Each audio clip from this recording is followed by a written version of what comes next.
the book. His diary is rally over the awesome friendly spooky story. And we're gonna have a timer like we did in the other book, but in the other book. So but you're not going 20 minutes. We're going to do 30 minutes. Okay, let's read. Okay. I hope you enjoyed this book because it's quite scary and quite fun. And in the end, it's scary, more scary than fun, but in the first place, it is not that scary. Okay. Ronald Jefferson, awesome friendly spooky story.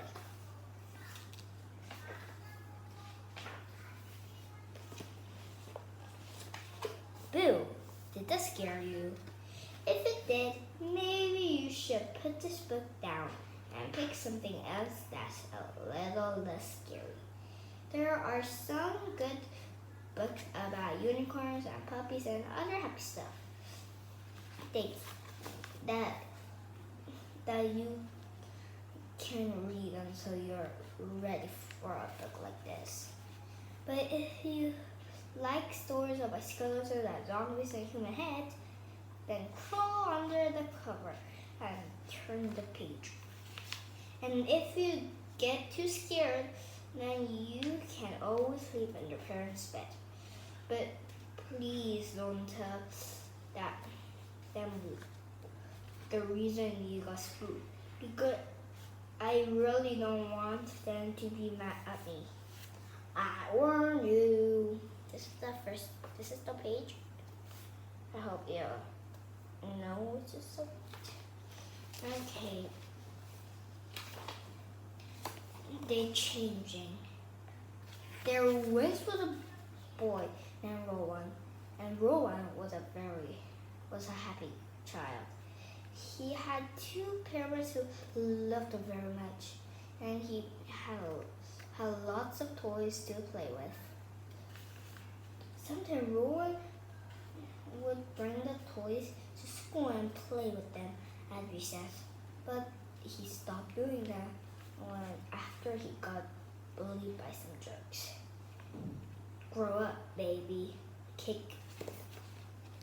Here is the page.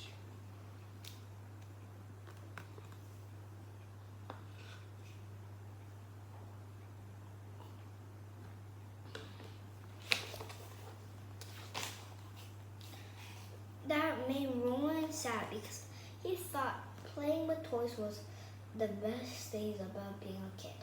But Rowan's classmates didn't feel the same way, and they were always trying to act older than they really were.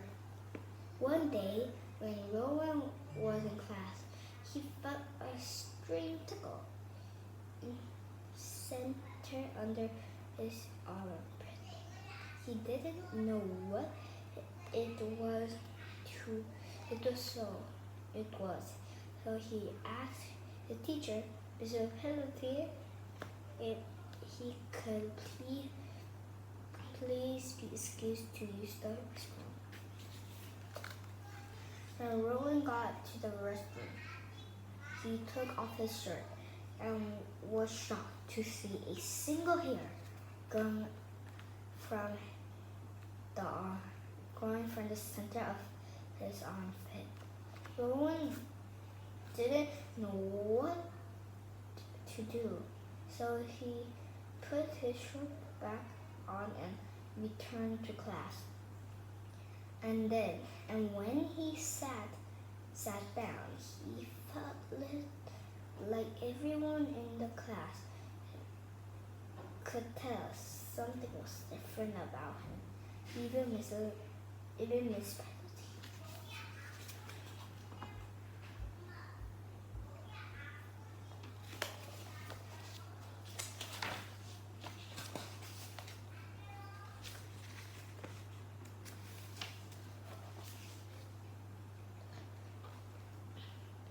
When he found, when the final bell rang, Roman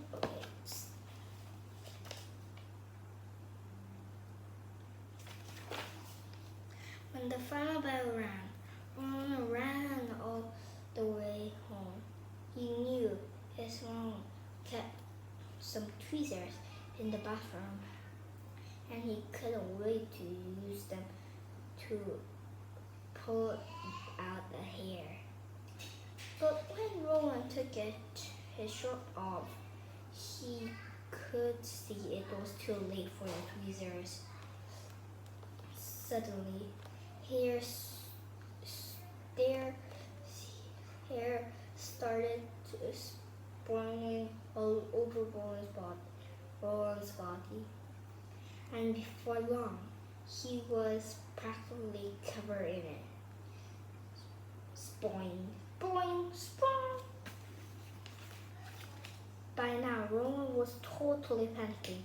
He went down his parents' bathroom cabinet to see if there was anything that might help, and he found something he thought would do the trick. Hair remover.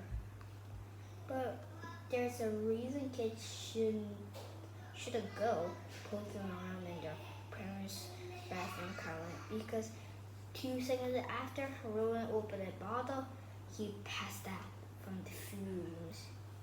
Faint. Oh, I didn't show you the picture, right? Oh,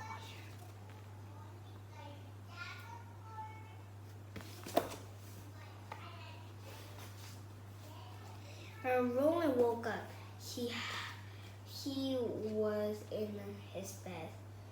At first, he thought maybe the whole thing with the hair was just a bad dream. But one look at his arm told him it wasn't. Ground. Rowan's parents walked into his room, and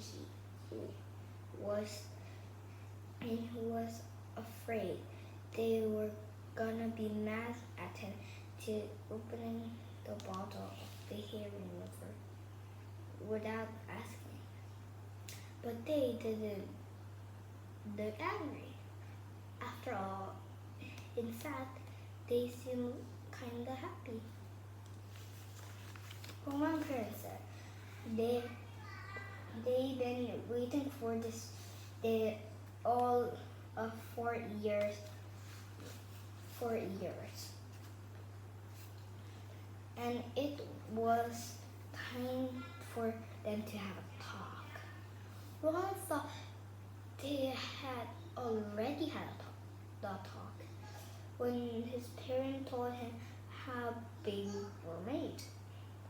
But they said this one was a total different talk. His parents said that sometimes when the child turns a certain age, their bodies start to go thought of changing, and that was Rowan. Sad because he liked himself just the way he was. By now, Rowan thought he knew where they were heading, so he asked the question. What that had been all his mind all day. Am I becoming a man?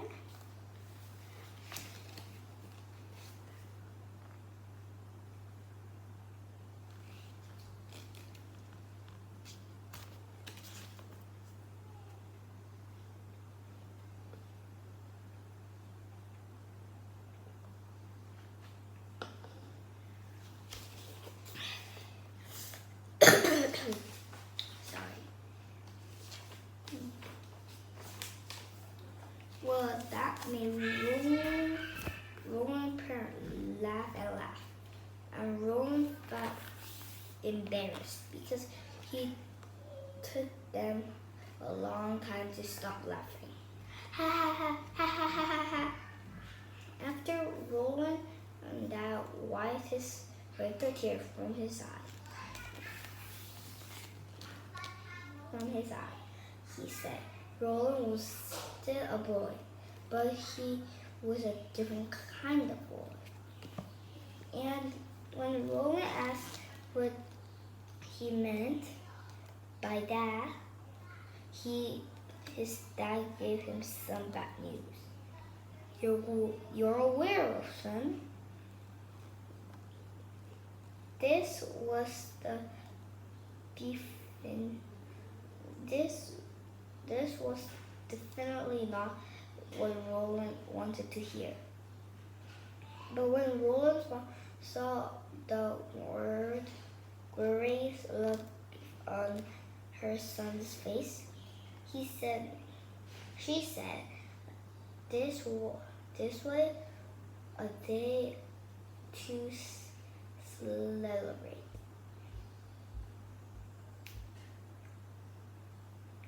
Roland's parents told him he came from a long line of werewolves, and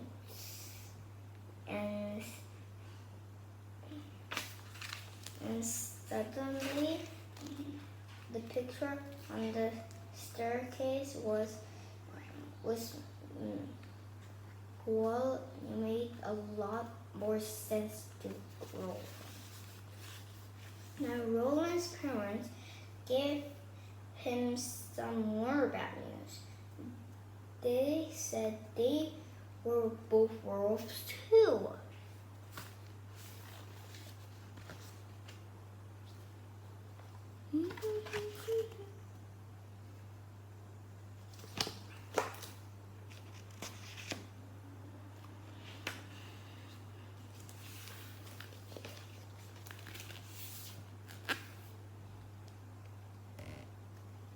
Roland started remembering clues growing up that should have told him his parents were werewolves. But he guessed deep down he didn't want to admit the truth. Shame.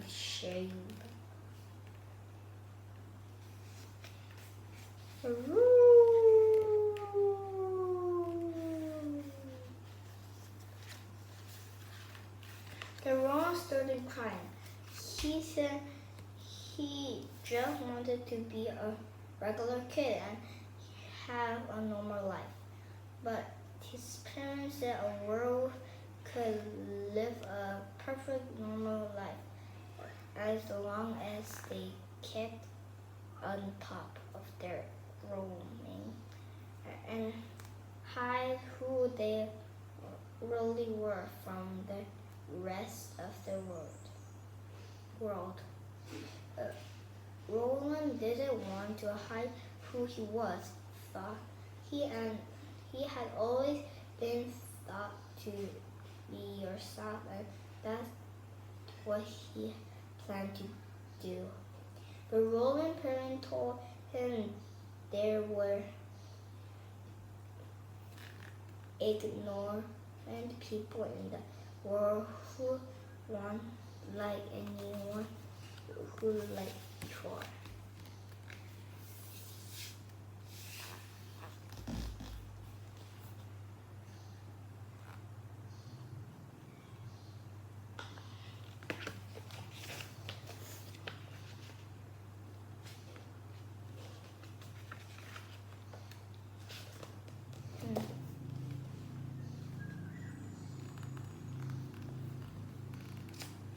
Okay, did you like that? Okay, now I'm going to read it. And if you didn't saw the picture, we're in the 14 page. And let's read. And Roland knew exactly the type of people his parents were talking about. When Roland asked his parents a question he wasn't sure he was really ready to hear that answer to. But the world of people, Roland said. Roland's parents looked a little uncomfortable and said that was a subject for another talk later on. But Roland had a feeling he knew that answer to his question, so the next day he brought his toys with him to recess. And this time nobody dared to mess with him.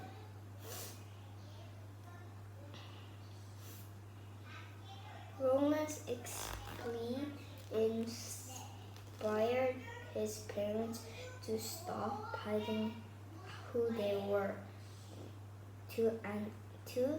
And from the day on, Roland and his family lived all their true selves, and everyone else just had to deal with it. Aroo!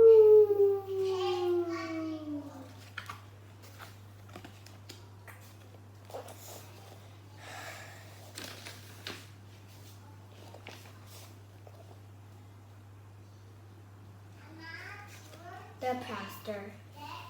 In a little seaside village somewhere in Europe, there lived a man named Jamster, and everyone knew who Jamster was because he was the village prankster. Wait, prankster Jamster rhymes. Most of Jamster's pranks were pretty harmless. Sometimes he covered the baker's car in gift wrap, and another time he filled the village's online phone box with popcorn. He snarled. I read this chapter, and I read only this chapter, and I'm gonna finish, okay?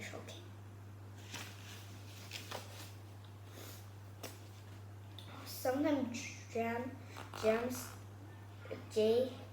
Jasper would even play tricks on his own family members, and his mom never really forgave him for gluing all her furniture to the ceiling. But Jamster's most famous prank was the time he put a Marilla's underwear up on a flat pole, which everyone thought was pretty hilarious. Well, everyone except for the mirror. Ho ho hee hee.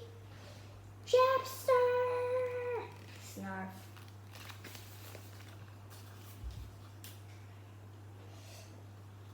That was the thing about Jamster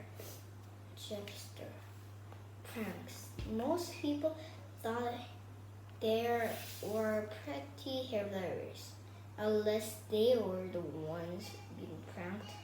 Splosh. Anyway, one morning Jamster woke up trying to figure out who he was gonna prank next. He could decide if the one to toilet paper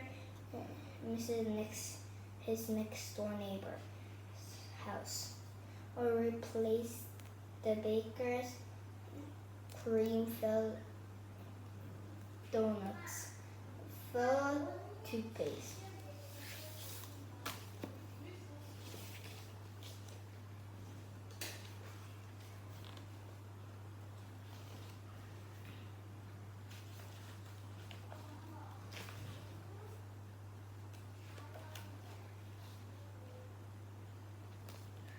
The toilet paper felt like a lot of work, and it had been a while since Jasper pranked Doris, the baker.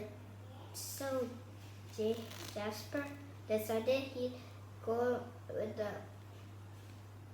donut thing for today. Jasper got out of his bed and brushed his hair and hid it out and headed to the bakery and on the way there he passed a few people he knew.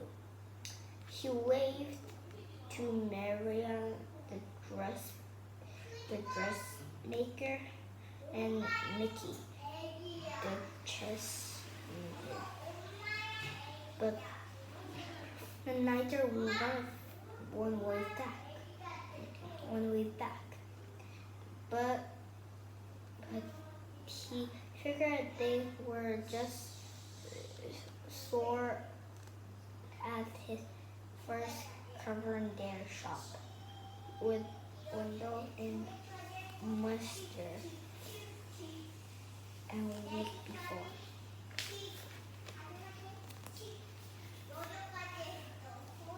They got stranger when Jason walked into the bakery. His friend Dieter and Schumann was walking out, and when Jason said hello, Dieter ignored him. And a few seconds later, when Myrtle, the librarian, walked in to buy his daily baggers, she walked past Jason like she didn't even see him. After went to the counter to buy a bread. Jason was deciding and that when Jasper made his move, he pulled the tube of toothpaste out of his pocket and grabbed the glass lid off the donut platter.